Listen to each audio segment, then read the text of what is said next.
Кыргызстанда 4-октябрь күнү парламенттик шайлоо өтөт. Жогорку кеңештеги орундар үчүн 16 партия ат салышат. Бул видеодо биз Иман Нуру партиясынын сунуштары жана анын талапкерлери жөнүндө айтып беребиз. Партия өзүн окшош көз караштарга ээ жана бийликке умтулган социалдык топтордун активдүү өкүлдөрүнүн бирикмеси катары сыпаттайт. Ошондой эле Иман Нуру калың элдин колдоосуна үмүт тартат. Бирок партияны анын идеологиялык көз караштарынан улам сөз угула башташкан жок.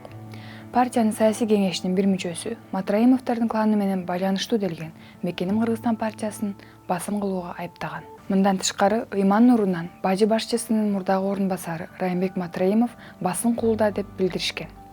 Мекеним Кыргызстандын өкүлдөрү айыптоолорду төгүндөп, бир дагы партияга басым көрсөтүлбөшү керек деп айтышкан.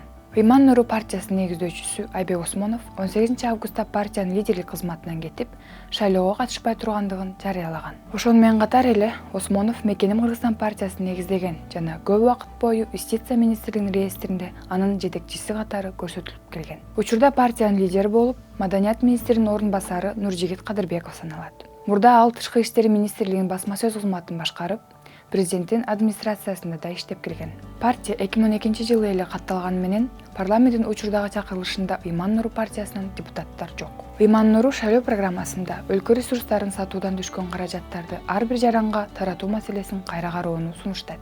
Партиянын эсеби боюнча алтын кендеринен эле ар бир жаранга 1,5 миллион сомдон туура келет. Бул эмнени билдирери жана партия кандай эсептөөлөрдү жүргүзгөнү түшүнүксүз. Буга кошумча Иман Нуру 10 000 стартапты ишке киргизип, сот системасын реформалоону пландоодо. Иман Нурунун талапкерлеринин арасында адвокат Динара Ашимова бар. Ал 2015 жылы башка партиядан депутаттыкка ат салышкан болчу. Былтыркы жылы Ашимова сотто Азия Ньюс басылмасына каршы ИИМдин башчысы Кашкар Жунушалиевдин кызыкчылыгын жактаган. Ошондой эле ал Апрель телеканалына каршы сотто Азимбек Бекназаровдун, Акматбек Келдибековдун жана Кеңешбек Түйшүбаевдин адвокаты болгон. Ошондо сот саясатчылардын тарабын колдоп, телеканал аларга 100 000 сомдон төлөөсү талап кылган. Тизмеде Мекеним Кыргызстан партиясынын Бишкек шаардык кеңешке шайланган 2 депутаты бар. Аскарбек Күрүшбеков жана Бакыт Шайдуллаев. Алар өткөн жылы Бишкек шаардык кеңешинин депутаттары болушкан.